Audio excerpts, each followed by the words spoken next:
Hello and welcome. This is Amhara Media Corporation bringing you another update of our Messenger program. I am your host Burhan Wismal. Today's Messenger focus on the tourism potential of Islamic heritage in the Amhara region and in Ethiopia at large. Joining us via Skype is Dr. Muhammed Jemal, an instructor from Wollo University. Welcome, Dr. Muhammed Jemal. Thanks for joining us. Thank you for having me. I am Muhammed Jemal from Wollo University. I'm lecturer here in Wollo University at the Department of Tourism Management. I have BA degree in history and I have masters and PhD in tourism management, especially in Islamic tourism and Islamic heritage. Thank you very much. Islam is a religion and it's a way of life. Ethiopia accepted Islam 1455 years ago. Let us start our conversation, Dr. Muhammad. How Islam reached Ethiopia? Let's begin from this. Okay, let me start from the connection between Islam and Ethiopia. Actually, the connection between Islam and Ethiopia traced back to the 7th century when the first hijrah was conducted towards Ethiopia in 615. You know, when the Prophet Muhammad started preaching Islam, he faced a persecution from his own clan. When he faced a persecution, he sent his followers towards Ethiopia. He preferred Ethiopia for several reasons. For one reason, there was an interaction between the Arab world and Ethiopia since ancient times, and they know Ethiopia well. And for another reason, there was a king who loved peace and who loved justice, and he trusted this king, and he believes that his followers will be treated fairly in Ethiopia. So during that time, the Prophet Muhammad followers sent Ethiopia, and the Islam in Ethiopia therefore started during the 7th century, before any country accept Islam. Even Islam in Ethiopia introduced even before Medina. You know, Islam introduced Medina 8 years after Ethiopia. You know, the first hijrah was conducted in the 615, but the second hijrah was conducted towards Medina in 622. So Islam introduced Ethiopia before any country in the world except the Mecca, some parts of Saudi Arabia. So Islam and Ethiopia had strong connection and strong relations, and Ethiopia has a great or a huge space in Islamic history. Now, many Islamic historians wrote a lot about Ethiopia, and the Prophet himself promoted Ethiopia in different ways.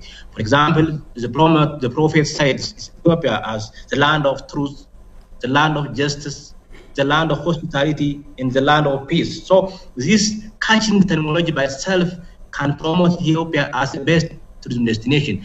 What is important thing here is that the Prophet wordings or sayings are hadith, and that every Muslim should learn about them. So by default, these terminologies or these catching words as a long-lasting promotion for Ethiopia, so Ethiopia can be known as is a tourism destination by many Muslim worlds or by many Muslims.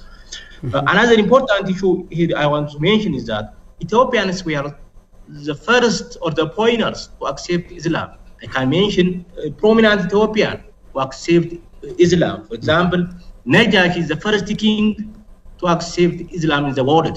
There is no king who accepted Islam before Najashi. And again, Bilal al-Habasha was the first muazzin in Ethiopia, and he's the first muazzin in Islam. And another important icon woman, Ayman or Baraka, she was the nurse of Prophet Muhammad who cared the Prophet from his birth up to his marriage. So these are the most important figures or icons that can promote Ethiopia as a destination, as a tourism destination. So those all things left important tangible and intangible heritage in Ethiopia. During those 15th century history in Ethiopia, Islam has left transgenerational heritage that continue to impact our well-being in various ways. This heritage can be listed as Al-Najashi, Doresha Hussein, Harar, Tursina, and also the Shonki village, the Gozi Mosque, in the northern Shoa, and many more others in Gondar, Gojam, Wollo, and Shoa. Can you mention the historical significance of these Islamic heritages in the people of Amhara and in the people of Ethiopia at large? Yeah, Ethiopia as a country is a holy country for both Muslims and Christians, and both religions have important heritages in the country. As you have mentioned earlier, there are several Islamic heritages in Ethiopia, in Ethiopia and specifically in the Amhara region. If to say something, to mention some of heritages as country level, Najash is the most known heritage, which is established in the 7th century. It is the first mosque in Africa. It is the first Islamic historical sites in the world, or even in Africa. And then you can see the Harar, which is one of the Islamic city. The world city of Harar was known as the third Islamic centers in the world. And also you can see different Islamic teaching or historical sites in the Oromia regions, in the Bali, Darish Hussein, even the South America, and even in the Jimma, the Bajibar, and so on. When it comes to the Amhara region, the heritage of Islam in Amhara region dates back to the 10th or the 9th century, because in the 9th century, the Islamic kingdom was established in the Amhara region, in the Shoa. The Shoa kingdom, later in the Ifat kingdom, were established in the Amhara regions. So they left their own strong and long ancient heritages in the regions. For example, in Shoa, there are important Islamic archaeological sites that have been recently discovered by archaeologists in both Ethiopia and different archaeologists, discovered ancient Islamic cities in Shoa and ancient mosques in Shoa. So these are very important heritages of Islam. Then, in some parts of the world, there are also ancient mosques. For example, the Shonke mosques, which is the living heritages of Islam, still serving as religious sites or religious centers, is constructed in the 12th century, before 900 years. So this is also very important Islamic heritage. There are also ancient mosques in Ethiopia, in the Amhara region, in the Wollo, and even in the Gondar and the Gojam parts. So these are very important attractions, and this shows the interactions of Islam with the region, with the Amhara region. There are also important intangible heritages in the region, the Amhara regions. For example, the Manzuma and the Maulid are very important intangible heritages of Islam that have been, both were started in the region. For example, Maulid, for the first time, was celebrated in the world, in the Jemanagus, the most known as Jemanagus. And again, Manzuma, which is the important song of Islam, was started in our world. There are famous Manzuma people who prepare Manzuma in this region. So these are very important intangible heritages that can attract several visitors to the region. So the Islamic heritages in the Amhara region is not easy. As you know, the region is known by religious heritage, both the Christianity and the Islam, but especially the Wollo area, there are very ancient and diverse Islamic heritages that can attract a lot of visitors. Can you please explain how Islamic heritage impacted our culture, architecture, and identity of the people over those 15 centuries? This heritage, for one thing, it shows how the Ethiopian people live together with love and peace. Because especially this Amhara region keep their own history and heritages since ancient times. So it shows that how the people live together with peace and stability and to keep their own heritage. Because these heritages are not only the Muslims, it also belongs to the Christians. It's an Ethiopian heritage after all. So it helps us to, one thing, as I have said already, to bring visitors to the region. As the other thing, it also help us to write history, to show the connections of Ethiopia with Islam. So these heritages are multi-purpose and marital advantages. It also shows the identity of the people. It also shows the collaboration of the people, the coexistence of the religions, of both Islam and Christianity, live side by side without any problem in the region and in the country at large. How do Islamic heritage sites contribute to cultural diversity and integration within the people? Can you share examples of interactions between the Muslims and non-Muslim communities that highlight this cultural harmony?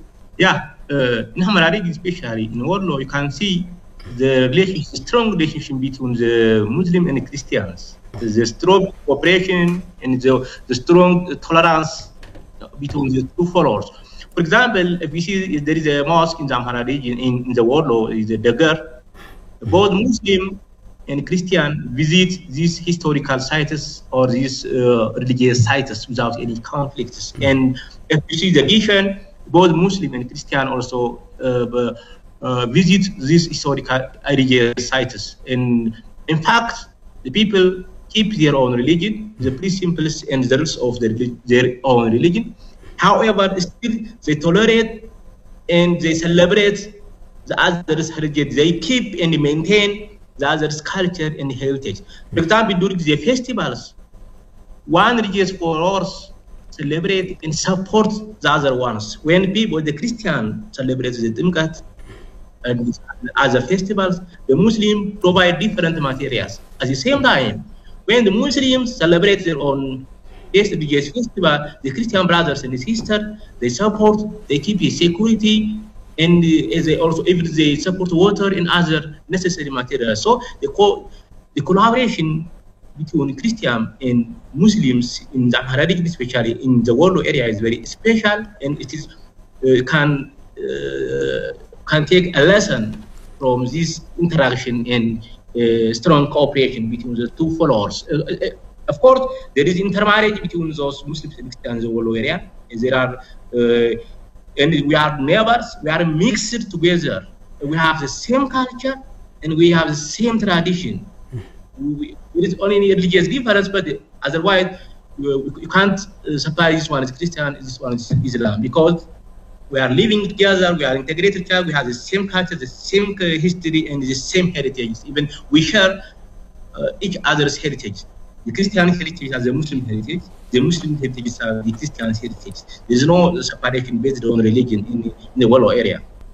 Okay, Dr. Muhammad, I would like you to add some about cultural identity, the integration with non-Muslim communities compared with experiences from foreign countries. I got you.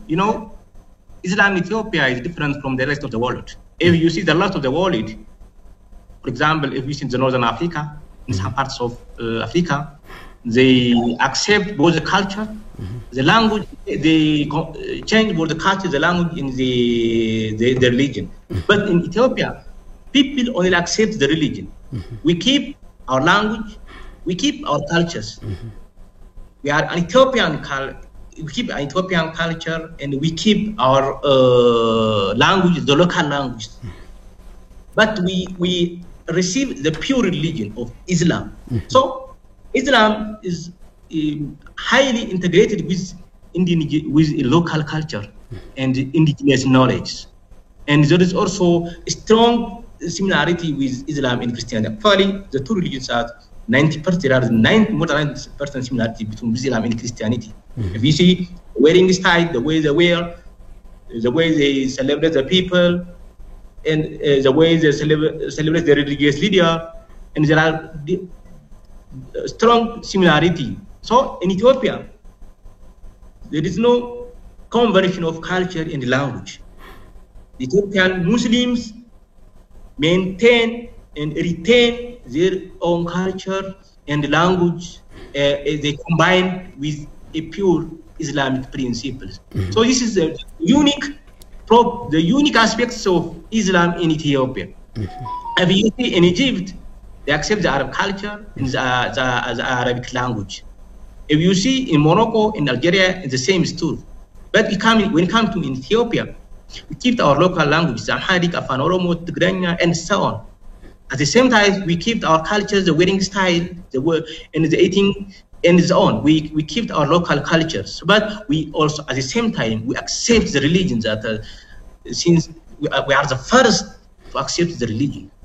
We are the first in Africa, we have the first in the world, and we are the first even from some parts of the Saudi Arabia. Even only Mecca, that during that time that accept Islam, but the rate of the parts of Saudi Arabia, including the Medina, did not accept Islam when Ethiopia accepted Islam and when the Islamic society established in Ethiopia. Islamic heritage throughout Ethiopia, and in particular in the Amhara region, and how potential they are for tourism. I've tried to mention some of them. In Ethiopia, the first one is the Najash Mosque, which is the first mosques in Africa, and the first Islamic historical sites in Africa, not in the world even.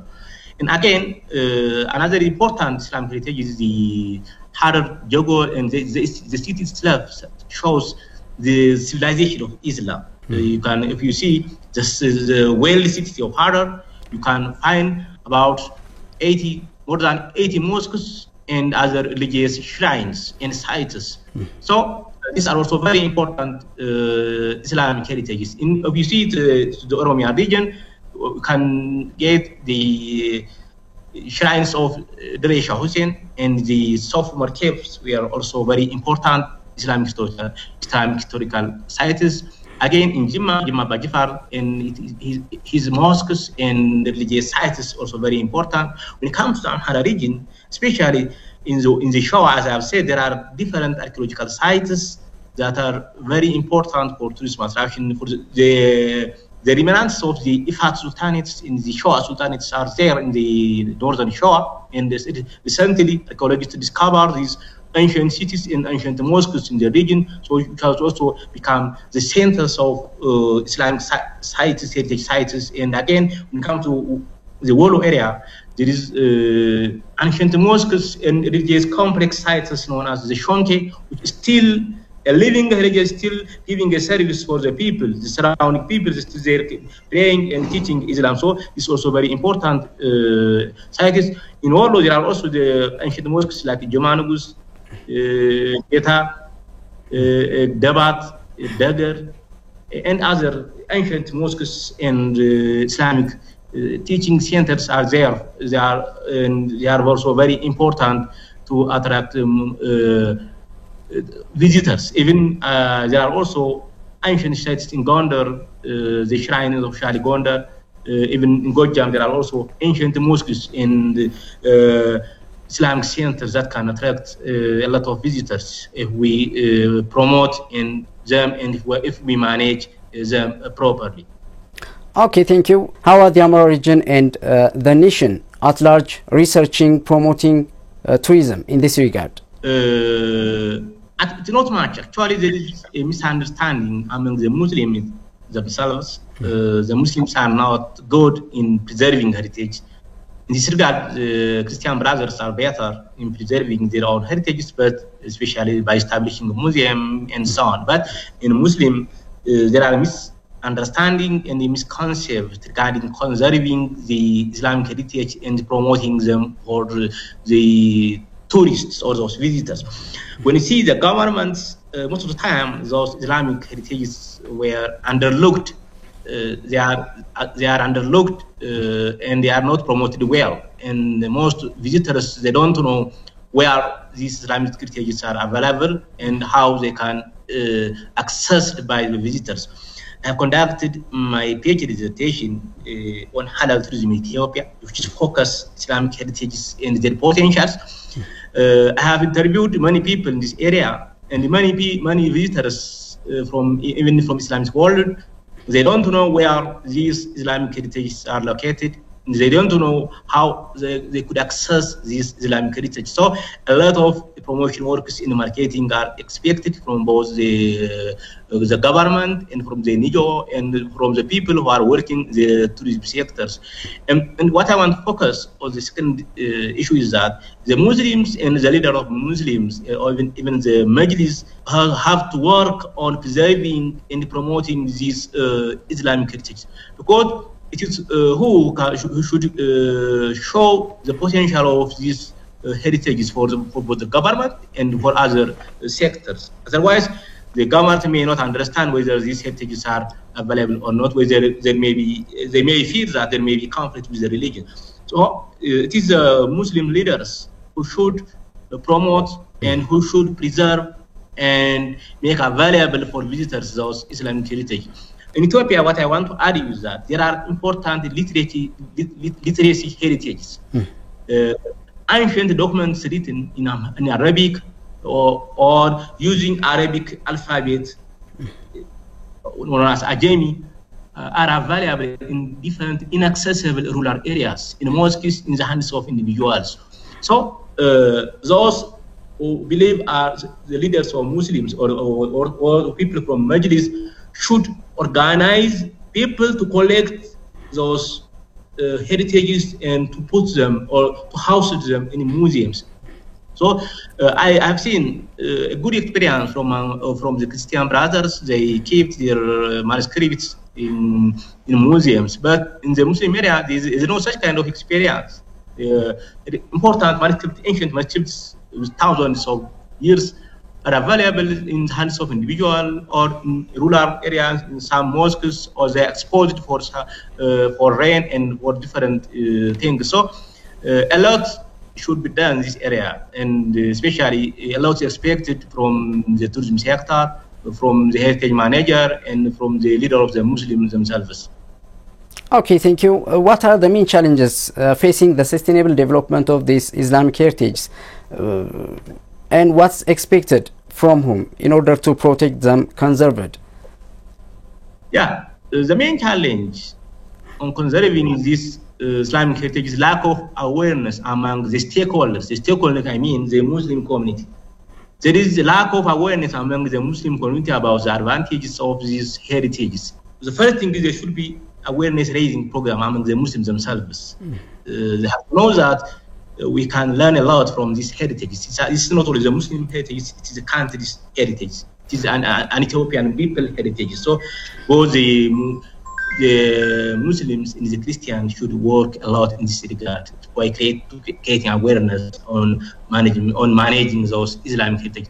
The other issue is that there should be the establishment of museums around the mosques to collect those ancient manuscripts and day-to-day materials. For example, using ancient something, what's called the darha, they use different materials to make wudu and others. Those are today replaced by the modern materials. So they have to keep in the museum, they have to maintain in the museum, and they have to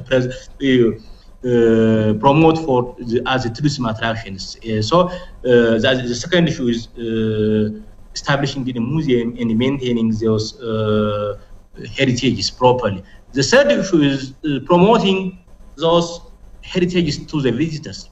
They have to bring economic benefits for the people, the local peoples, and they have to bring hard currency for the country. As a matter of chance, there are a lot of Muslim community around Ethiopia. If you see that, and those people want to visit such Islamic heritages. As I have said, I have interviewed with people who are interested to visit Islamic heritages. So it is a demand, a huge demand. Not only from the foreigners, there is a demand from the local peoples. The local peoples, including myself, have a desire and a demand to visit those Islamic heritages. So we have to promote both the government sectors and the non-governmental sectors who work on heritage, and the tourism should also promote those Islamic heritage for the visitors. Okay.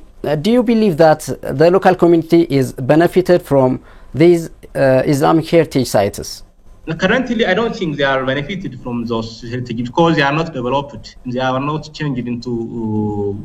They are not marketed. They are not promoted, and they are not visited by the visitors or by the tourists. But potentially, the local people can benefit from these heritages, because every heritage or every resource should first benefit the local communities. It should be integrated with the benefits and the culture of the local people. Otherwise, it cannot be sustainable. In order to make it sustainable, the local people should get a benefit from those heritages. So, in the future, I believe the local people can benefit in two ways. For one thing, they can preserve their culture and identity through these heritages. This is another important, and they can get their history, their heritage, and their identity from these heritages. But the other thing, when these heritages are promoted and visited by the visitors, by the tourists, they can also benefit economically, because again they can employ there as a guide, as interpreter, as a translator, and so they can. It is the local people who can take the lion's share of the economic benefit. So they will be benefited in the future if we develop and promote those rich heritages to the rest of the world and even to the local people. Let me give you the chance if there is something that you want to add that I didn't mention. Yeah, first of all, I would like to appreciate and thank the Amhara media. Nowadays, the Amhara media become very inclusive. They are treating the issue of different peoples, different religious followers, and different ethnic groups. So I appreciate this media for accepting and celebrating diversity in the region, for treating diversity in the region. And I also thank you, this media, for inviting scholars and academicians to clarify some concepts on their concerned fields. I think this is my third time to share my concepts in the Amhara TV. So I appreciate the media, and this is what I want to say. Thank you very much. Dr. Muhammed Jemal, thank you very much for joining us and sharing your valuable insights on the tourism potential of Islamic heritage in the Amhara region and in Ethiopia at large. Thank you very much. Thank you very much. Viewers, this brings us to the end of today's program. I hope you have obtained valuable insights regarding the tourism potential of Islamic heritage in the Amhara region and in Ethiopia at large. Thank you for watching. Have a nice time.